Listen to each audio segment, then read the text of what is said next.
Monsoon is relentless, a ceaseless percussion of rain that turns the streets of Mumbai into rivers, and the city into a symphony of dripping water and distant thunder.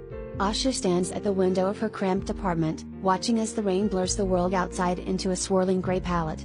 There's a heaviness in the air that presses against her chest, a family curse she cannot name but feels in the marrow of her bones.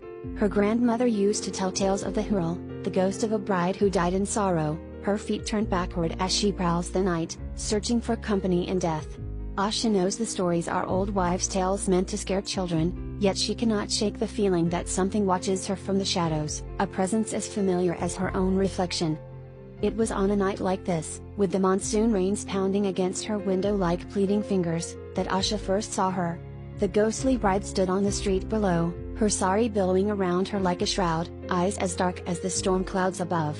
There was a sorrow in her gaze that reached through the rain and took hold of Asha's heart, a connection that transcended the boundaries of life and death.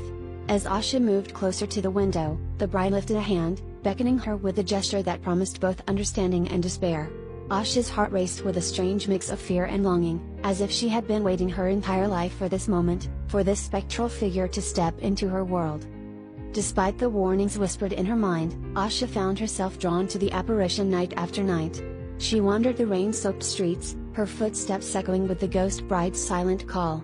The city around her seemed to warp and twist, familiar landmarks becoming sinister in the moonlight, shadows stretching longer than they should. In the quiet moments, Asha heard the tales of the Hurl echoing in her grandmother's voice, painting images of tragedy and vengeance. But the bride was not a creature of malice, she was a mirror of Asha's own soul, a reflection of the pain and love that had been etched into her family's history. Together, they walked the thin line between love and doom, their fates entwined by the monsoon's relentless rhythm. In the end, Asha found herself standing at the edge of the sea, the horizon swallowed by the storm's fury. The ghost bride stood beside her, a spectral glow against the darkened sky, her eyes filled with an understanding that spoke of finality. As the waves crashed around them, Asha felt the pull of the deep, a whispering promise of release from the curse that had haunted her bloodline for generations.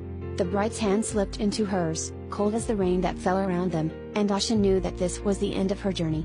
Together, they stepped into the churning waters, the world dissolving into a blur of salt and sorrow, leaving behind only the echoes of their tragic, haunting love.